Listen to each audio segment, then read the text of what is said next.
नमस्कार, स्वागत है आप सभी का। आपके साथ मैं हूं स्वप्निल। लोकसभा के लिए इस साल होने वाले महासमर के लिए हर राजनीतिक दल जोड़ तोड़ में लगा है।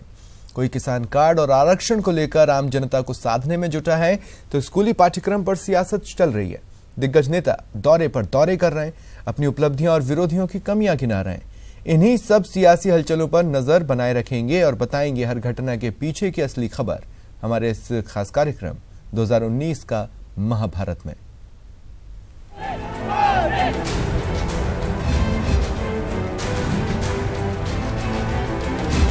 देश के नामदारों का दागदार ट्रैक रिकॉर्ड जनता भली भांति जानती है।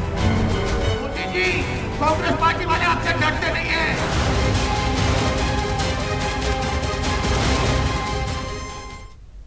चलिए सबसे पहले बात कर लेते हैं स्कूली पाठ्यक्रम पर चल रही सियासत की। स्कूली पाठ्यक्रम से गहलोत सरकार भगवा ब्रांड पाठ्यक्रम को बाहर करने की पूरी तैयारी में। सरकार इसकी जगह अब नेहरू, इंदिरा, राजीव गांधी को पढ़ाएगी। कांग्रेस सरकार की तैयारी पर बीजेपी उग्र हो रही है।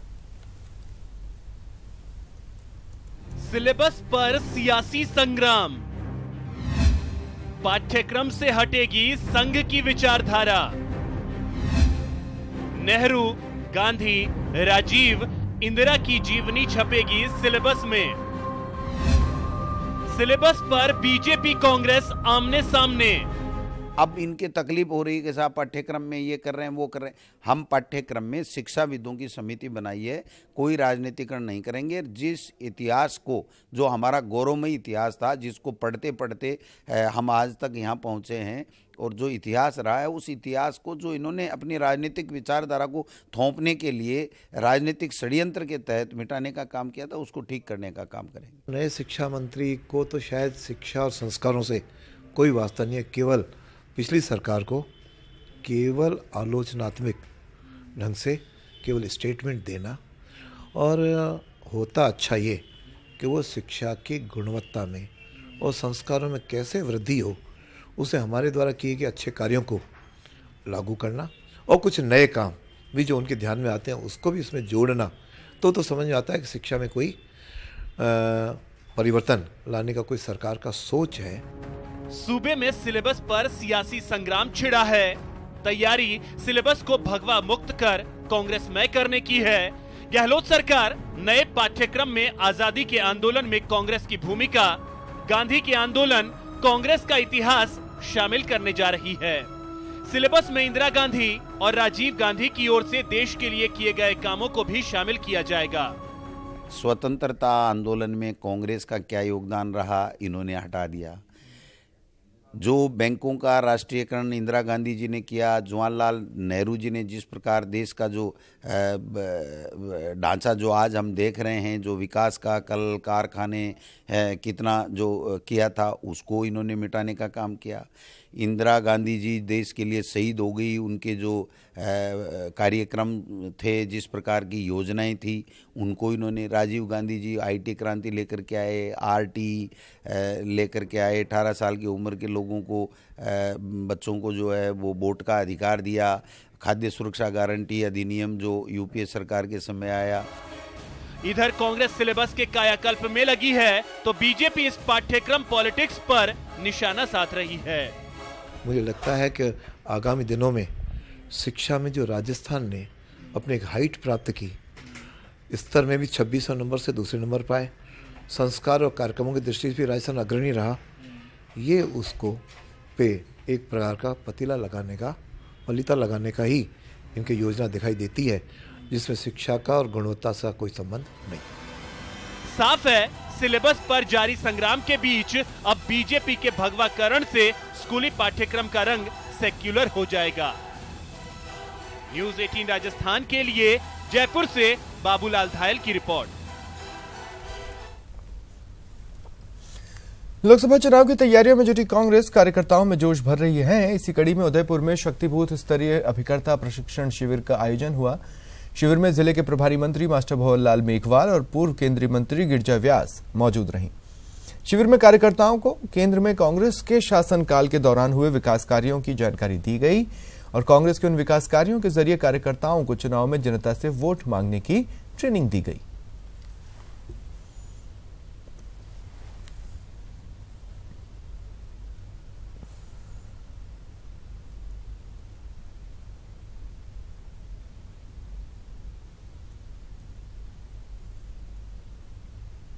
लेकर के 25 फरवरी तक हर लोकसभा क्षेत्र में 8 विधानसभाएं हैं। 8 विधानसभाओं में एक एक दिन हमारे सारे बूथ के कार्यकर्ता, हमारे बूथ के कार्यकर्ताओं के अलावा हमारे मेन कार्यकर्ता जो नेता या कार्यकर्ता दोनों हैं, उन कार्यकर्ताओं के साथ संवाद करके और हमारे ट्रेनर जो अखिल भारतीय कांग्रेस कमेटी ने नियुक्त किए हैं, वो ट्रेनर 8 विधानसभा में ट्रेनिंग देंगे। अखिल भारतीय कांग्रेस कमेटी के निर्देश से राजस्थान प्रदेश कांग्रेस कमेटी अपने अपने संभागीय इंचार्ज मिनिस्टर्स को भेज करके यहाँ पर बनवारीलाल जी साहब आए हुए हैं। इसी तरह से सब जगह पर इस कार्यक्रम को, जैसा आपने बताया कि अभी 25 फरवरी तक कार्यक्रम चलेगा। कोटा में भी लोकसभा चुनाव की तैयारियों के मद्देनजर कांग्रेस का शक्ति बूथ स्तरीय प्रशिक्षण शिविर आयोजित हुआ। शिविर में यूडीएच मंत्री शांति धारीवाल, पीसीसी सदस्य डॉक्टर जफर मोहम्मद, जिलाध्यक्ष रविंद्र त्यागी समेत कई नेता मौजूद रहे। इस दौरान कार्यकर्ताओं को जीत का मंत्र दिया गया। जिस तरीके से सांप्रदायिक माहौल यहाँ पर बिगाड़ा, आज भी हरचंद कोशिश वो इस बात की करते हैं कि यहाँ सांप्रदायिक तनाव बना रहे, हिंदू अलग रहे, मुसलमान अलग रहे। आपने देखा होगा कि इन चुनावों में कि भारतीय जनता पार्टी के नेता ये भाषण देते थे कि मुसलमानों ने एका कर लिया है, अपन हिंदू भी एका कर लें। लोकसभा चुनाव की तैयारी को लेकर पूर्व सीएम वसुंधरा राजे झालावाड़ के दौरे पर रहीं। इस दौरान वसुंधरा राजे सांसद कार्यालय पहुंची, जहां नेता और कार्यकर्ताओं ने उनका स्वागत किया।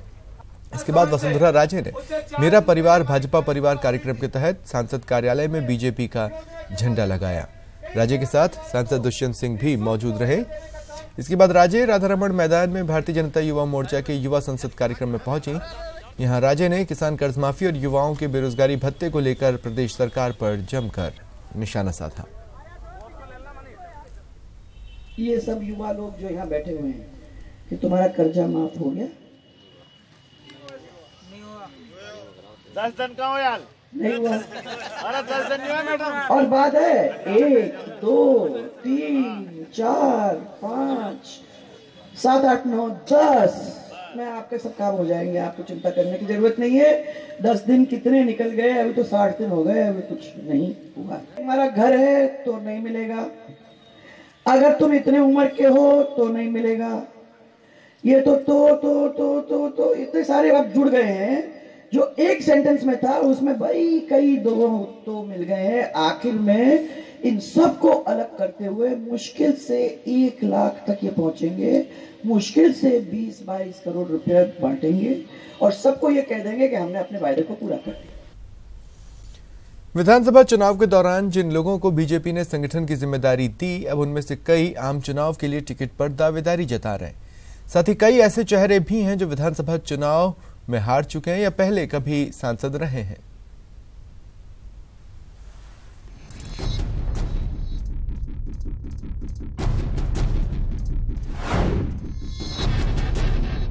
पच्चीस लोकसभा सीटों के लिए अब की बार बीजेपी में टिकट दावेदारों की लंबी फहरिस्त है। इस फहरिस्त में ऐसे लोग भी शुमार हैं जिन्होंने पार्टी के लिए विधानसभा चुनाव के दौरान संगठन की जिम्मेदारी संभाली।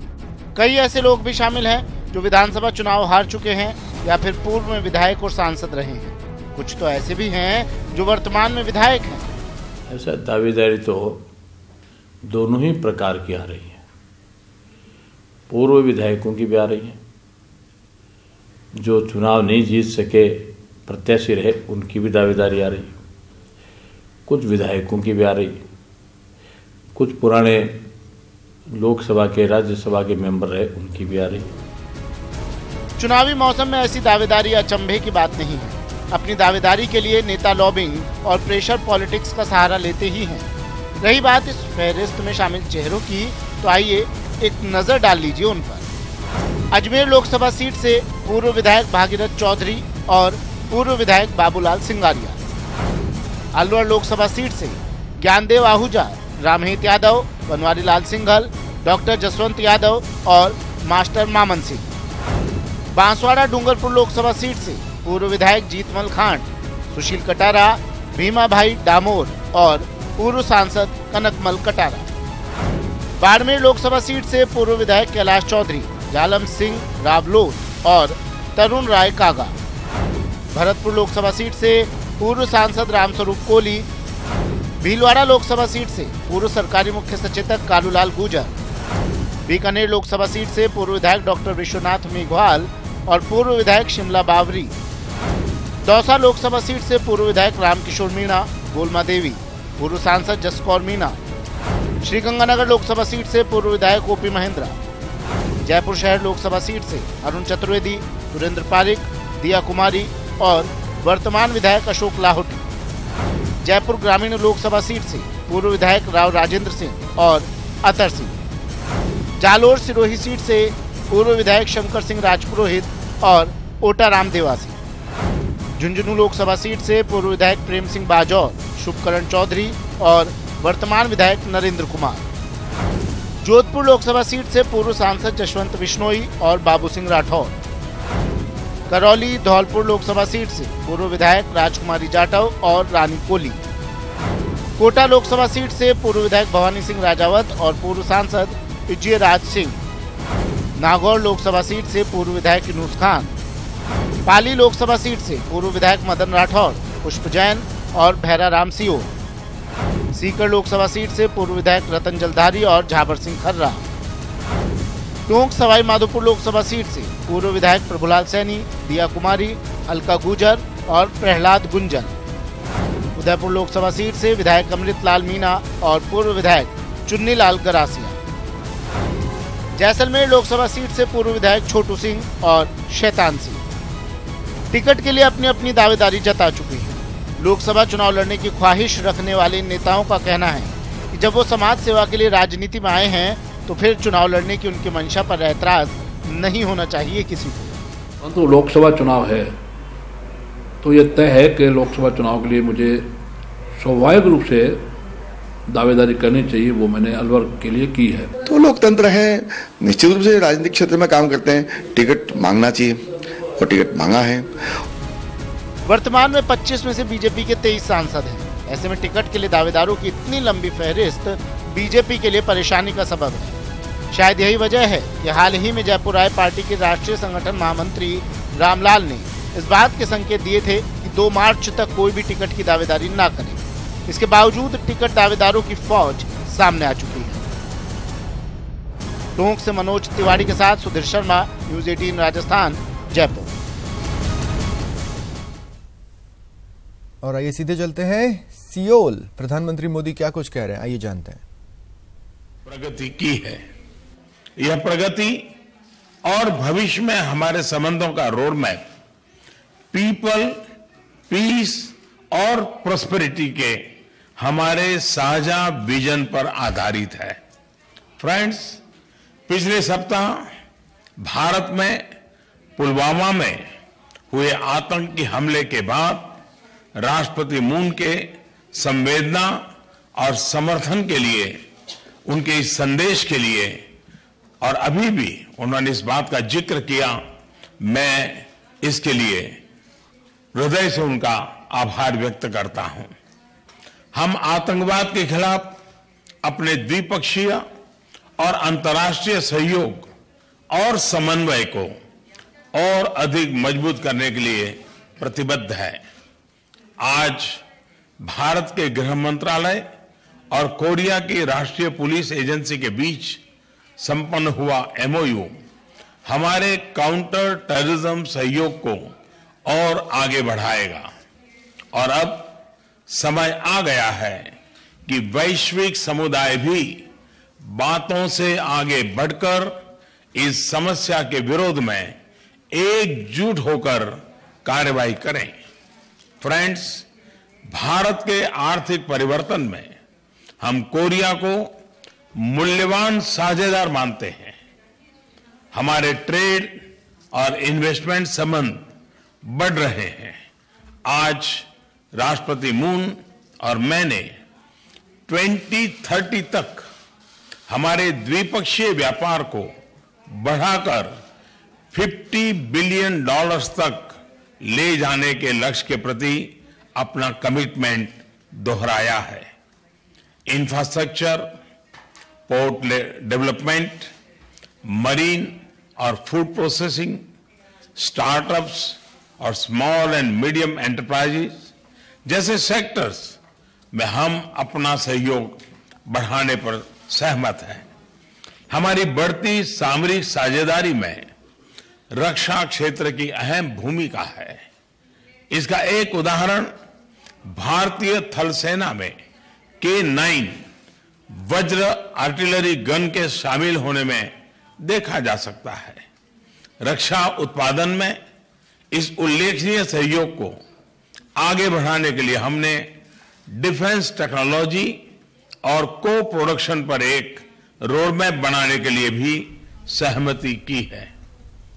अब की बार कांग्रेस में ऐसी महिलाओं की लंबी फौज नजर आ रही है जिन्होंने टिकट के लिए दावेदारी पेश की है। इन महिला नेताओं का कहना है ज्यादा से ज्यादा सीटों पर अब की बार महिला उम्मीदवारों को टिकट मिलना चाहिए।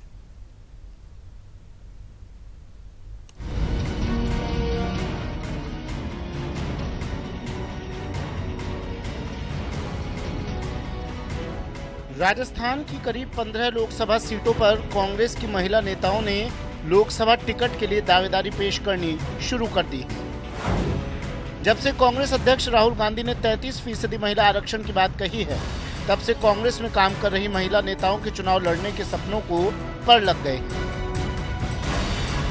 और अब की बार हमारी ज्यादा भागीदारी पर जोर दे रही हैं। विधानसभा लोकसभा में उचित प्रतिनिधित्व मिले, जिस प्रकार से पंचायती राज के अंदर आज महिला सशक्तिकरण के ऊपर इतना बल दिया गया था, जिसकी वजह से आज नीचे से लेके ऊपर तक प्रधान, पंचायत समिति, जिला परिषद, जिला प्रमुख, तमाम पदों पे महिलाएं काम कर रही हैं और बहुत सुचारू तरीके से कर रही हैं। मुझे पूरा विश्वास है कि आगामी लोकसभा चुनाव में कांग्रेस पार्टी ज़्यादा से ज़्यादा महिलाओं को चुनाव लड़वा करके अपनी महिलाओं के प्रति जो उनकी एक भावना है कि वो राजनीति में अधिक से अधिक संख्या में मजबूती से आगे बढ़ सके, उसको जरूर निभाएगी। महिलाएं सक्रिय तो है ही राजनीति में, इसमें कोई दौराय नहीं है, लेकिन चूंकि उनको ऐसा लगता है कि राष्ट्रीय नेतृत्व की भावना है उनके प्रतिनिधित्व को बढ़ाने की, तो इससे सक्रियता बढ़ी है और इसमें कोई दौराय नहीं है। हर विधानसभा, हर लोकसभा क्षेत्र में महिलाएं चाहती हैं कि उनको प्रत्याशी बनाया जाए। कांग्रेस शासित प्रदेशों की विधानसभाओं से महिलाओं के लिए 33% आरक्षण का संकल्प पारित कर 13 फरवरी को ही केंद्र को भेज दिया गया है। राहुल गांधी ने ऐसा करने के लिए कांग्रेस शासित प्रदेशों के मुख्यमंत्रियों को चिट्ठी लिखी थी। इसी के बाद से टिकट के लिए महिला नेताओं ने दावेदारी तेज कर दी है। आइए दिखाते हैं अब किस किस सीट पर किन किन महिलाओं ने अपनी अपनी दावेदारी पेश की है। बीकानेर लोकसभा सीट से बनारसी मेघवाल और सरिता मेघवाल, नागौर लोकसभा सीट से ज्योति मिर्धा, सुनीता चौधरी और बिंदु चौधरी, सीकर लोकसभा सीट से रीटा सिंह, झुंझुनू लोकसभा सीट से राजबाला ओला और रीटा चौधरी, चूरू लोकसभा सीट से रेहाना रियाज, कृष्णा पूनिया, हमीदा बेगम और सुचित्रा आर्य, पाली लोकसभा सीट से मुन्नी देवी गोदारा, लाला मदेरणा और बीना कार, दौसा लोकसभा सीट से सविता मीणा और शीला मीणा, जोधपुर लोकसभा सीट से चंद्रेश कुमारी और विजय लक्ष्मी बिश्नोई, चित्तौड़गढ़ लोकसभा सीट से गिरिजा व्यास, कोटा लोकसभा सीट से शांति धारीवाल की पुत्रवधू एकता धारीवाल, रत्ना जैन और पूनम गोयल, उदयपुर लोकसभा सीट से बसंती देवी मीणा, बाना झालावाड़ से वंदना माथुर, बांसवाड़ा डूंगरपुर से रेशमा मालवीय, अजमेर लोकसभा सीट से प्रभा ठाकुर और नसीम अख्तर इंसाफ, टोंक सवाई माधोपुर से जकिया इनाम, भीलवाड़ा से गिरिजा व्यास, वंदना माथुर और मोना शर्मा, बाड़मेर जैसलमेर से सुनीता भाटी और मानवेंद्र सिंह की पत्नी चित्रा सिंह। अब की बार 15 लोकसभा सीटों पर महिलाओं ने अपनी दावेदारी तो जता दी है, लेकिन पिछले 2 आम चुनाव में महज 5-5 महिलाओं को टिकट देने वाली कांग्रेस अब की बार कितनी मेहरबानी दिखाएगी, देखने वाली बात होगी। गोवर्धन चौधरी, न्यूज़ 18 राजस्थान, जयपुर। फिलहाल इतना ही, नमस्कार।